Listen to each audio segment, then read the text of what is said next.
Febrero de 1943. El desierto de California parece inmóvil desde el suelo, pero a casi 6.000 metros de altura, el aire es traicionero, impredecible y mortal. En ese cielo frío y limpio, el caza más avanzado de Estados Unidos entrena a sus pilotos para una guerra que ya consume al mundo. El P-38 Lightning no es un avión común, es rápido, pesado, poderoso. También es peligroso. En aquellos meses, más pilotos estadounidenses morían en entrenamientos que en combate aéreo, no por errores básicos ni por falta de coraje, sino por una falla que nadie había logrado explicar del todo. Cuando el P-38 entraba en cierto tipo de pérdida, un parafuso chato, plano, el avión dejaba de responder. No importaba cuánta fuerza aplicara el piloto. El resultado casi siempre era el mismo: impacto contra el suelo. La doctrina oficial era clara y brutal. Si el giro no se detenía después de 2 vueltas, el avión se consideraba perdido. El piloto debía eyectarse. Luchar contra el aparato solo aceleraba la muerte. Esa orden no nacía de la cobardía, sino del consenso técnico de la época. No existía una recuperación conocida. El problema estaba en el propio diseño del avión. El P-38 tenía 2 grandes fuselajes de motor y una cola doble. En teoría, eso le daba estabilidad y potencia. En la práctica, en ciertas condiciones extremas, esas mismas estructuras bloqueaban el flujo de aire hacia los timones. El piloto seguía moviendo palancas y pedales, pero el avión ya no escuchaba. Los informes de accidentes se acumulaban. Las conclusiones eran vagas: pérdida de control, causa indeterminada, impacto con el terreno. Pero en los hangares, los mecánicos sabían que no era azar. Algo en la máquina estaba mal, y nadie había encontrado la forma de sacarla de ese estado una vez iniciado. Fue en ese contexto donde surgió una idea que, en su momento, sonó absurda. No nació en una oficina de ingeniería ni en un túnel de viento. Tampoco apareció escrita en un manual. Surgió de la observación práctica, del ensayo directo en vuelo y de una pregunta incómoda. ¿Y si el problema no era el avión, sino el piloto intentando controlarlo? Para la mentalidad de la época, esa pregunta rozaba la locura. Toda la formación militar se basaba en la acción: corregir, compensar, luchar contra la pérdida de control. Soltar los mandos iba contra el instinto, contra el entrenamiento y contra la lógica dominante. En el aire, dejar de hacer algo se percibía como rendirse.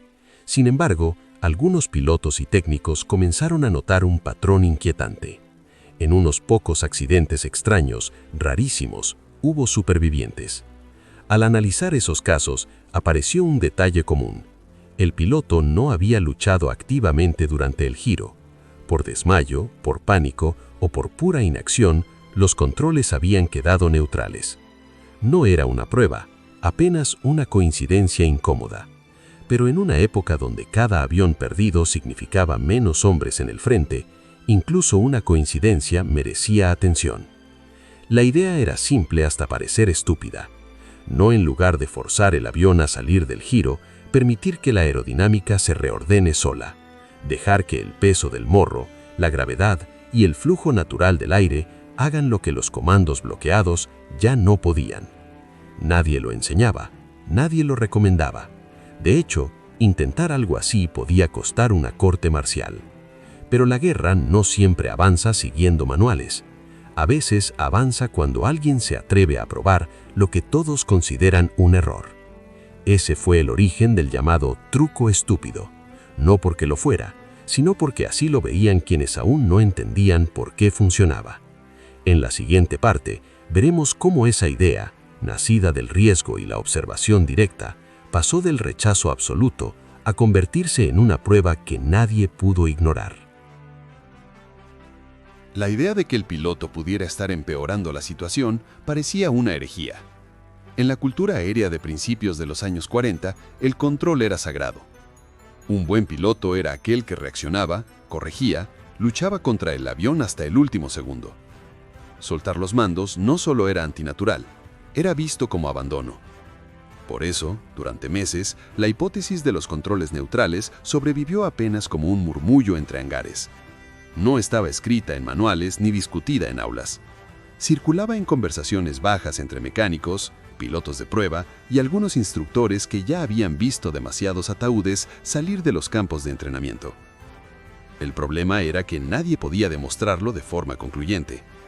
Para probar esa idea, hacía falta algo que pocos estaban dispuestos a ofrecer: un avión funcional, altura suficiente y un piloto dispuesto a no hacer nada mientras caía. Los ingenieros de la época tenían razones para dudar. Desde el punto de vista teórico, el flat spin del P-38 parecía un callejón sin salida. Las dos grandes góndolas de los motores creaban una sombra aerodinámica que anulaba la efectividad del timón vertical. Sin flujo de aire limpio, no había autoridad de control, y sin control, no había recuperación. En los túneles de viento, el modelo confirmaba el problema, pero no mostraba una solución clara. Las matemáticas describían el desastre, no la salida. Sin embargo, el vuelo real no siempre se comporta como una maqueta.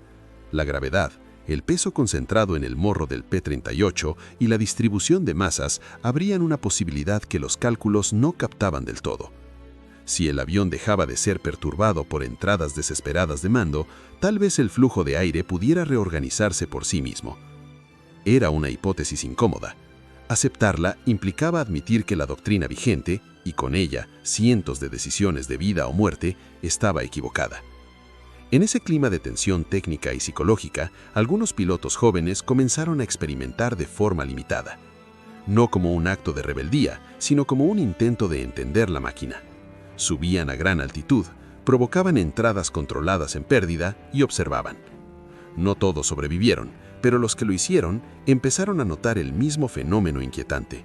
Cuando el piloto dejaba de luchar, el avión a veces pensaba solo. No era inmediato, no era elegante y desde luego no era seguro. El P-38 podía seguir cayendo miles de metros antes de mostrar cualquier señal de recuperación. Durante esos segundos interminables, el cuerpo del piloto sufría fuerzas brutales. La visión se estrechaba, el ruido era ensordecedor. El instinto gritaba que tomara los mandos, que hiciera algo, cualquier cosa. Justamente ahí estaba la clave: resistir el impulso de intervenir. Con los controles neutrales, el arrastre adicional disminuía. La rotación comenzaba a perder energía. Lentamente, el morro, pesado por armamento y munición, tendía a caer. Cuando eso ocurría, el flujo de aire volvía a golpear las superficies de cola. Y solo entonces, el avión recuperaba la capacidad de obedecer.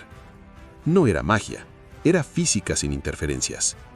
Aún así, dentro de la estructura militar, la idea seguía siendo inaceptable. ¿Cómo explicar a un cadete que cuando todo falla, debe cruzarse de brazos? ¿Cómo escribir eso en un manual sin asumir una responsabilidad enorme? Por eso, durante semanas, la solución quedó atrapada entre dos mundos: demasiado peligrosa para enseñarse oficialmente y demasiado efectiva para ignorarse. El punto de inflexión llegó cuando la evidencia dejó de ser anecdótica. Informes detallados comenzaron a circular, escritos no como historias heroicas, sino como registros fríos de altitud, tiempo, velocidad y comportamiento aerodinámico. Diagramas dibujados a mano, observaciones repetidas, resultados consistentes. Eso llamó la atención de quienes realmente podían cambiar algo: los pilotos de prueba y los ingenieros responsables del diseño. En la industria aeronáutica de guerra no había espacio para el orgullo. Cada avión perdido era un recurso desperdiciado. Cada piloto muerto era una pérdida irreemplazable. Cuando los datos comenzaron a sugerir que la doctrina vigente estaba matando hombres innecesariamente, alguien tuvo que escuchar. Las pruebas controladas no se hicieron a la ligera. Se planificaron con extrema cautela. Aviones de persecución acompañaban a los P-38 durante los ensayos. Cada maniobra se observaba desde afuera. Cada segundo se anotaba. No se buscaba una hazaña, sino una confirmación repetible. Y una y otra vez ocurrió lo mismo. Cuando el piloto dejaba los controles en neutral, el avión seguía cayendo, pero no moría. Eventualmente el giro se rompía, el morro bajaba, el control regresaba. La conclusión ya no podía ignorarse. Lo que antes se consideraba estúpido no solo funcionaba, era la única salida real. En la siguiente parte veremos cómo esta verdad incómoda obligó a la Fuerza Aérea a reescribir sus reglas y cómo una idea rechazada por parecer absurda terminó convirtiéndose en procedimiento oficial, cambiando la historia de la aviación militar.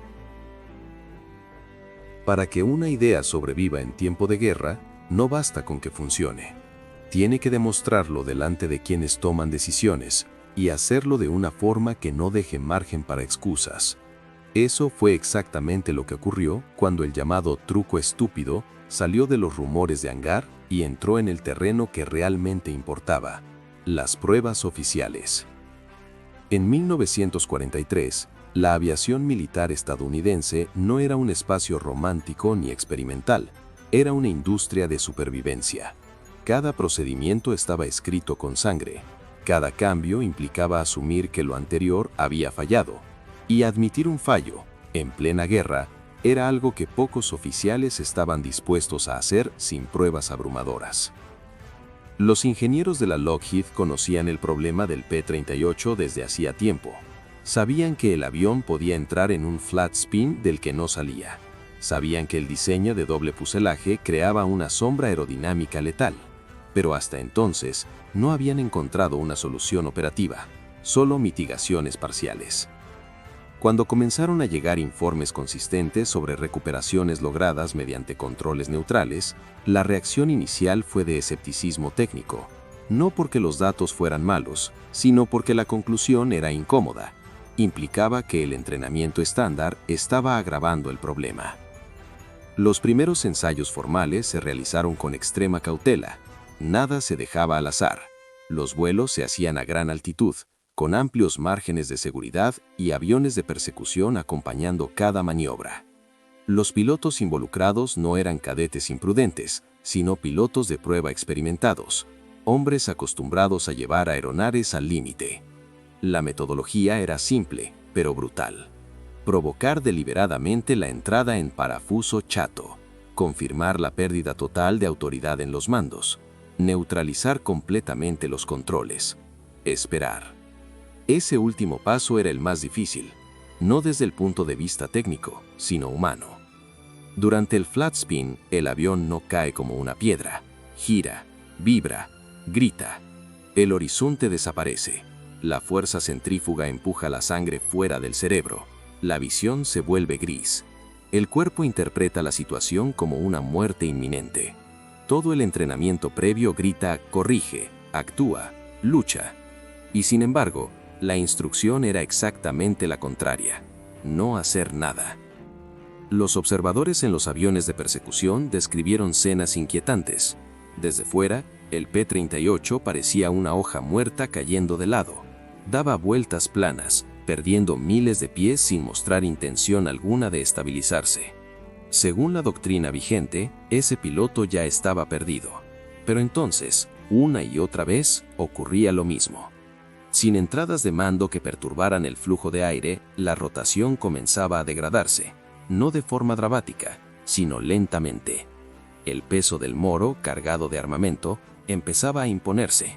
El avión dejaba de girar plano y comenzaba a inclinarse hacia abajo. Ese era el momento crítico. Cuando el moro bajaba lo suficiente, el flujo de aire limpio alcanzaba de nuevo los timones.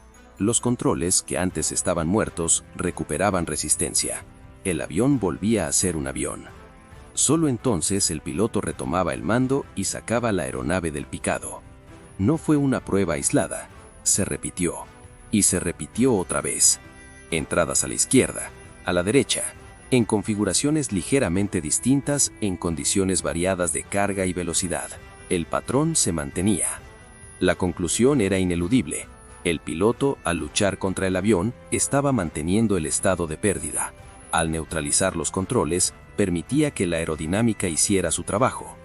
Esto no significaba que el procedimiento fuera seguro o cómodo. Significaba que era el único que funcionaba. Cuando los resultados llegaron a los niveles superiores, el silencio fue más elocuente que cualquier discusión. No hubo celebraciones ni discursos. Hubo algo mucho más raro en una institución militar: aceptación forzada.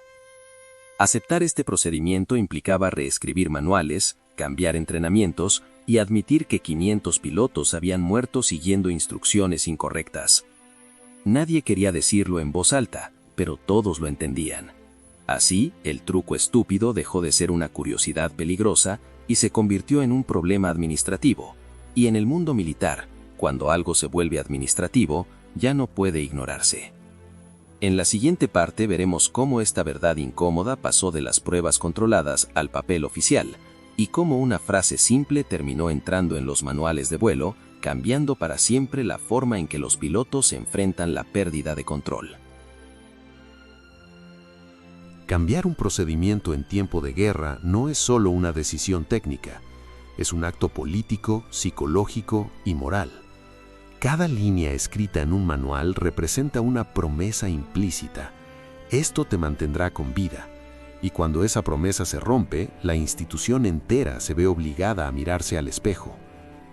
En 1943, la Fuerza Aérea del Ejército de los Estados Unidos enfrentó exactamente ese dilema con el P-38 Lightning. Las pruebas ya no dejaban espacio para la negación. El procedimiento que parecía absurdo, neutralizar los controles durante un parafuso chato, funcionaba de manera consistente. No era elegante, no era rápido, pero era real. La pregunta ya no era si funcionaba. La pregunta era, ¿cómo admitir que lo anterior estaba mal sin destruir la confianza en todo el sistema? Durante semanas, los informes circularon de oficina en oficina, no como historias heroicas, sino como documentos fríos. Altitudes mínimas de recuperación, tiempo promedio en giro, pérdida de altura, condiciones necesarias para que el morro bajara. Cada dato era revisado, cuestionado y comparado con accidentes pasados. Y cuanto más se analizaban esos accidentes, más clara se volvía una verdad incómoda. En muchos casos, el avión no había sido derrotado por un enemigo ni por una falla estructural, sino por una reacción humana perfectamente comprensible, pero equivocada. Los pilotos habían hecho exactamente lo que se les enseñó: luchar, corregir, forzar. Y al hacerlo, habían mantenido vivo el parafuso. Aceptar el nuevo procedimiento implicaba un cambio profundo en la forma de pensar la aviación. Hasta entonces, el piloto era visto como el elemento dominante, el que imponía su voluntad sobre la máquina. Ahora la realidad sugería algo radicalmente distinto. En ciertas condiciones extremas, el piloto debía retirarse y dejar que la física actuara. Eso no era debilidad, era comprensión. Los primeros borradores de actualización doctrinal fueron cautelosos. El lenguaje evitaba palabras como soltar o abandonar el control. En su lugar se hablaba de controles neutrales, una expresión técnica, casi impersonal. No se trataba de no hacer nada, se trataba de no interferir. El procedimiento comenzaba a tomar forma: reducir potencia, neutralizar mandos de alerón, timón y profundidad, esperar hasta que el giro se degrade y recuperar solo cuando el control aerodinámico regrese. No se prometía una recuperación inmediata, no se garantizaba supervivencia, pero por primera vez el manual ofrecía una opción real distinta de la eyección.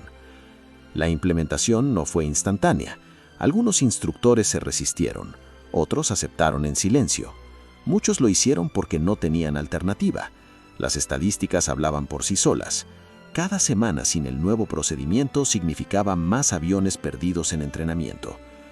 Poco a poco el cambio se filtró a las unidades, primero como recomendación, luego como instrucción formal, finalmente como doctrina establecida.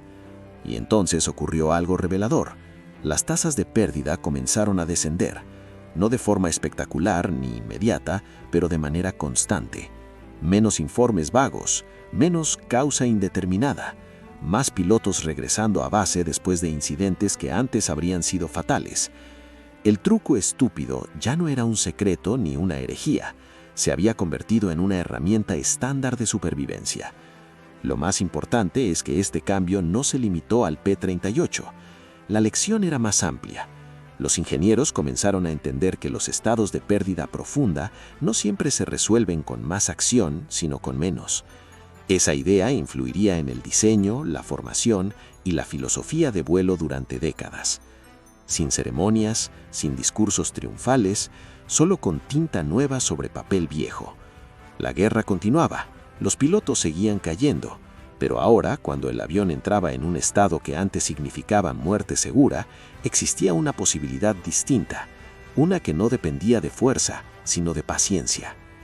En la siguiente parte veremos cómo esta doctrina, nacida del peligro y la resistencia institucional, acompañó a los pilotos al combate real, y cómo una técnica pensada para salvar vidas en entrenamiento terminó influyendo directamente en la forma de pelear en el aire.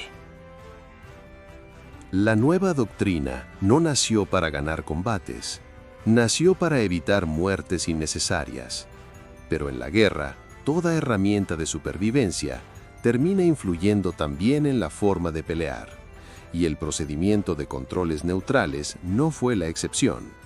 Cuando los pilotos del P-38 comenzaron a llegar al frente europeo en 1943 y 1944, lo hicieron con una ventaja invisible. No volaban un avión perfecto, pero entendían mejor sus límites. Sabían que, incluso en el peor escenario aerodinámico, existía una salida distinta a la eyección o al impacto. Eso cambió su relación con la máquina. El Lightning era un caza pesado, rápido en picado, potente en armamento, pero exigente en maniobras lentas. En combates cerrados, especialmente a baja velocidad o gran altitud, podía entrar en regímenes peligrosos si se forzaba demasiado. Antes, ese riesgo llevaba a los pilotos a volar con miedo. Ahora, volaban con conocimiento. No se trataba de buscar el parafuso, se trataba de no temerlo como una sentencia inmediata de muerte. Ese cambio psicológico fue profundo. En el aire, el miedo altera decisiones. Un piloto que cree que un error equivale al final, tiende a evitar maniobras, a perder iniciativa. Un piloto que sabe que existe una recuperación posible, mantiene la calma por más tiempo. Veteranos del P-38 describieron esa sensación con claridad. El avión seguía siendo peligroso, pero ya no era traicionero. El procedimiento de controles neutrales no se enseñaba como una maniobra ofensiva, ni como un truco de exhibición.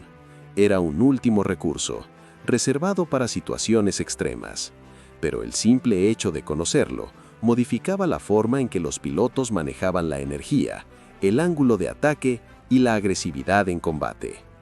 En persecuciones verticales, en picados prolongados o en maniobras evasivas, los pilotos sabían hasta dónde podían empujar la aeronave, y cuando el avión cruzaba ese límite, sabían cuándo dejar de interferir.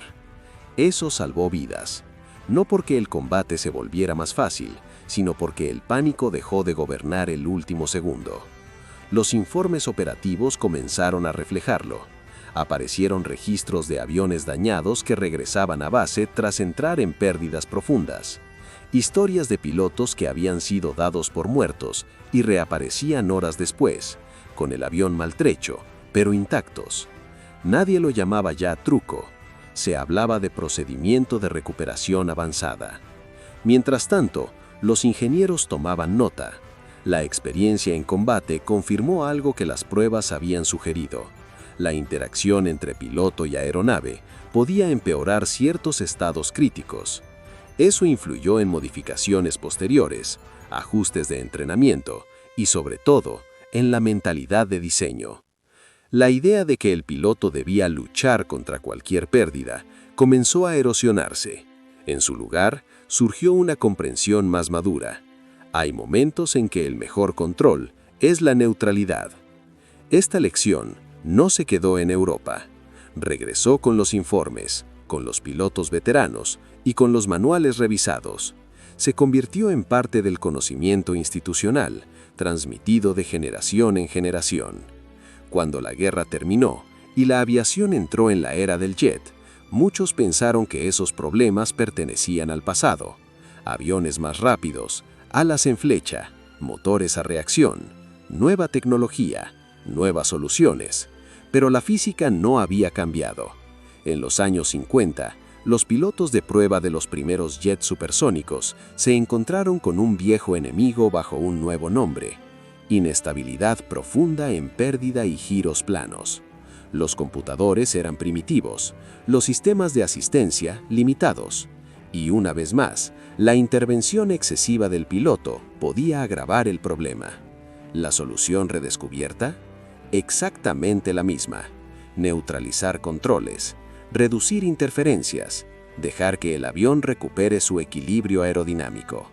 Lo que pareció estúpido en 1943 se convirtió en estándar de oro décadas después, no como una curiosidad histórica, sino como un principio fundamental de la seguridad aérea moderna. La técnica nacida del peligro no solo sobrevivió a la guerra, sobrevivió al cambio de era. En la siguiente parte, veremos cómo esta lección quedó oficialmente grabada en manuales, procedimientos y cultura aeronáutica, y por qué su verdadero legado no está en un nombre propio, sino en cada piloto que volvió a casa porque supo cuándo soltar. Cuando terminó la Segunda Guerra Mundial, muchas lecciones murieron con ella. Otras quedaron archivadas, olvidadas en informes polvorientos que nadie volvió a leer. Pero algunas pocas lograron algo excepcional. Cruzaron intactas el final del conflicto y se adaptaron a una nueva era. La lección de los controles neutrales fue una de ellas. Al regresar a Estados Unidos, los pilotos veteranos trajeron más que historias de combate. Trajeron conocimiento práctico, aprendido no en aulas, sino en situaciones límite. Sabían que el enemigo no siempre era un avión adversario. A veces era la propia máquina, empujada más allá de su comportamiento estable. En los años inmediatos a la guerra, la aviación entró en una fase de transformación acelerada. Los motores a reacción prometían velocidades nunca vistas, alas en flecha, perfiles más delgados y estructuras más livianas comenzaron a reemplazar a los diseños de la guerra. Para muchos, esto significaba que los viejos problemas habían quedado atrás. No fue así. Los primeros jets militares presentaron nuevos desafíos, pero también versiones modernas de peligros antiguos. A altas velocidades y ángulos de ataque extremos, algunas aeronaves entraban en estados de pérdida profunda sorprendentemente similares a los del P-38. El lenguaje cambió, la física no. Los pilotos de prueba de los años 50 se encontraron una vez más frente a una paradoja inquietante. Cuanto más intentaban corregir ciertas pérdidas, peor se comportaba el avión. En esos momentos, los informes de guerra volvieron a cobrar valor. Ingenieros jóvenes, muchos de ellos veteranos o entrenados por veteranos, comenzaron a reconocer el patrón. El piloto no siempre debía ser el protagonista. En determinadas situaciones críticas, su intervención podía ser el factor desestabilizador. Así, el concepto de controles neutrales reapareció, ya no como una solución improvisada, sino como principio doctrinal. No se trataba de copiar un procedimiento antiguo, sino de entender su lógica profunda, permitir que el avión alcance una condición donde la aerodinámica vuelva a ser efectiva. Este enfoque influyó directamente en la forma en que se diseñaron nuevos manuales, nuevos programas de entrenamiento y, eventualmente, nuevos sistemas de seguridad. Se introdujeron procedimientos específicos para pérdidas profundas, giros planos y estados asimétricos, todos basados en la misma idea central: reducir entradas innecesarias de mando. Incluso con la llegada de sistemas asistidos y más tarde de computadoras de control de vuelo, la filosofía permaneció. Las máquinas podían ayudar, pero la relación entre piloto y avión seguía siendo fundamental. Enseñar cuándo actuar era tan importante como enseñar no hacerlo. Con el tiempo, esta lección se filtró también a la aviación civil, no como una maniobra exacta, sino como un principio de seguridad. Evitar sobrecontrolar una aeronave en situaciones anómalas, escuchar las señales del avión, entender que el instinto humano, en momentos de pánico, no siempre es el mejor consejero. Lo notable es que todo esto ocurrió sin monumentos ni homenajes oficiales. No hubo estatuas ni celebraciones públicas. La lección sobrevivió porque funcionaba, no porque alguien la defendiera con palabras. Cada piloto que regresó a casa tras una pérdida profunda sin explicación aparente fue una confirmación silenciosa. Cada manual reescrito fue una admisión tácita de que la comprensión había evolucionado. Con el paso de las décadas, el origen exacto de la idea se volvió secundario. Ya no importaba quién fue el primero en soltar los controles. Lo importante era que en el momento crítico, alguien había aprendido a no interferir. Ese es el tipo de conocimiento que no envejece. En la siguiente parte, abordaremos el aspecto humano de esta historia. ¿Por qué aceptar esta lección fue tan difícil? ¿Qué dice sobre el ego, el miedo y la cultura del control? ¿Y por qué, incluso hoy, soltar sigue siendo una de las decisiones más complejas que un piloto puede tomar? La historia de los controles neutrales no es solo una historia de aviación. Es una historia sobre el ser humano enfrentado a su propio instinto. Desde el primer día de entrenamiento, a los pilotos se les enseñaba una verdad simple. El control es vida. Mantener el dominio de la aeronave, corregir desviaciones, reaccionar rápido. Todo el lenguaje de la aviación giraba en torno a la acción. Perder el control equivalía al fracaso. Y el fracaso, en el aire, significaba muerte. Por eso, aceptar que en ciertas situaciones el piloto debía dejar de actuar fue tan traumático. No solo para la institución, sino para cada individuo dentro de ella. En un flat spin, el cuerpo entra en modo de supervivencia pura. El oído interno se desorienta, la vista se estrecha, el ruido y la vibración saturan los sentidos. El cerebro, privado de referencias claras, interpreta el giro como una caída sin retorno. Todo el sistema nervioso exige una respuesta inmediata. Mover el mando, pisar los pedales, hacer algo. Pedirle a un piloto que ignore ese impulso era pedirle que desobedezca millones de años de evolución. No era una cuestión de valentía o cobardía, era una lucha directa contra la biología. Eso explica por qué tantos pilotos murieron haciendo exactamente lo que creían correcto. El procedimiento antiguo no fallaba por ignorancia, sino por exceso de lógica humana. En tierra, luchar contra un problema suele ayudar. En el aire, bajo ciertas condiciones, empeora todo. El cuerpo no fue diseñado para interpretar flujos aerodinámicos invisibles. El instinto no entiende de capas límite ni de sombras de aire. La nueva doctrina exigía algo radicalmente distinto. Confianza en lo que no se ve. Confianza en la física. Confianza en el diseño. Confianza en que la máquina, si se le permite, buscará su equilibrio natural. Ese tipo de confianza no se aprende fácilmente. Incluso después de que el procedimiento fue oficialmente aceptado, muchos pilotos dudaron. Algunos lo aplicaron tarde, otros nunca lograron hacerlo del todo. No porque no creyeran en la técnica, sino porque el miedo seguía siendo más rápido que la razón. Con el tiempo, los instructores comenzaron a entender que no bastaba con enseñar el procedimiento. Había que enseñar la mentalidad detrás de él. Explicar por qué luchar era el error. Mostrar que el piloto no siempre es el héroe de la historia. Eso chocaba con la cultura militar clásica. Durante décadas, la narrativa del piloto había sido la del hombre que domina la máquina, el que impone su voluntad sobre el metal, el viento y la gravedad. Aceptar que en ciertos momentos el piloto debía retirarse era aceptar un límite, y los límites no encajan bien con los mitos. Sin embargo, la realidad terminó imponiéndose.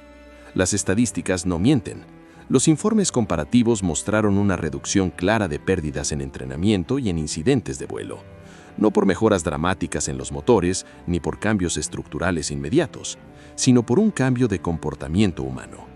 La lección fue silenciosa pero profunda. El enemigo no siempre es la máquina. A veces es el impulso de controlarla demasiado. Esa idea trascendió la aviación militar. Se filtró en la filosofía de la seguridad aérea moderna. Hoy muchos procedimientos de emergencia parten del mismo principio. Evitar sobrecorregir, estabilizar, reducir inputs, evaluar.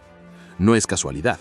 En simuladores modernos, una de las primeras cosas que se observa en pilotos bajo estrés es el exceso de comandos, movimientos bruscos, correcciones rápidas, inputs contradictorios. El mismo patrón humano que décadas atrás mantenía vivo el flat spin del P-38.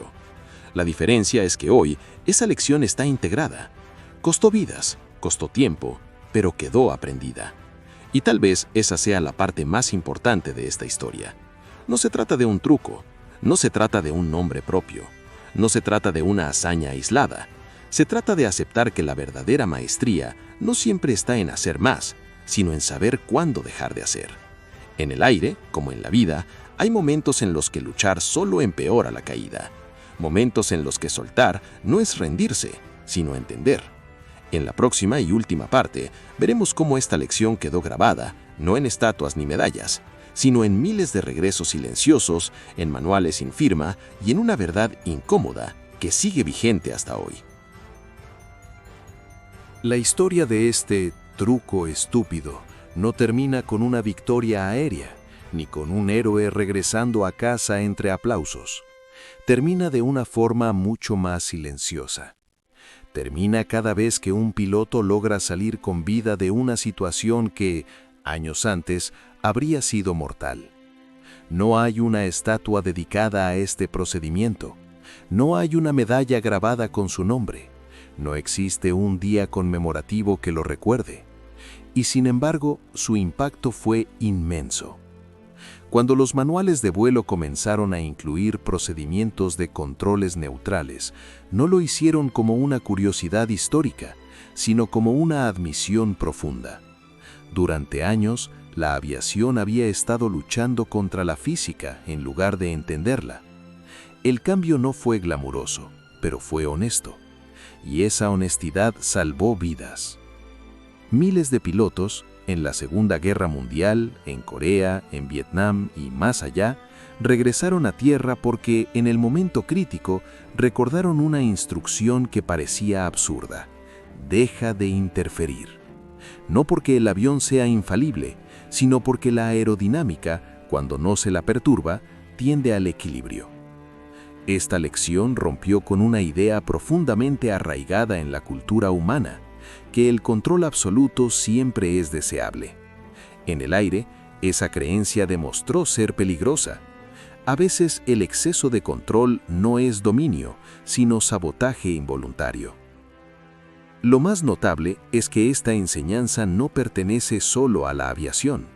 Pertenece a cualquier sistema complejo donde la reacción impulsiva puede empeorar la crisis, donde actuar sin comprender el problema mantiene el caos, donde soltar, por un instante, permite que el sistema se reordene. Por eso esta historia sigue siendo relevante hoy, no porque hable de aviones antiguos o guerras pasadas, sino porque revela algo incómodo sobre nosotros mismos. Nos gusta creer que siempre tenemos que hacer algo, que la inacción es fracaso, que soltar es rendirse. La aviación demostró lo contrario. Demostró que, en ciertos momentos, la verdadera maestría está en reconocer cuándo dejar de luchar, en confiar en principios que no se ven, pero funcionan, en aceptar que el instinto, por poderoso que sea, no siempre tiene razón. Ese fue el verdadero legado del llamado truco estúpido. No un acto heroico aislado, no un nombre propio, sino una corrección silenciosa en la forma de entender el control, la máquina y el miedo. Cada vez que un piloto volvió a casa sin saber exactamente por qué había sobrevivido, esa lección estaba presente. Cada vez que un instructor enseñó a no sobrecorregir, sin mencionar su origen, esa lección seguía viva, y sigue viva hoy. Si esta historia te hizo ver la aviación y el control desde otra perspectiva, dale like al video. Ayuda a que más personas descubran las historias reales que no suelen contarse. Comenta qué parte te impactó más o si conocías este procedimiento antes.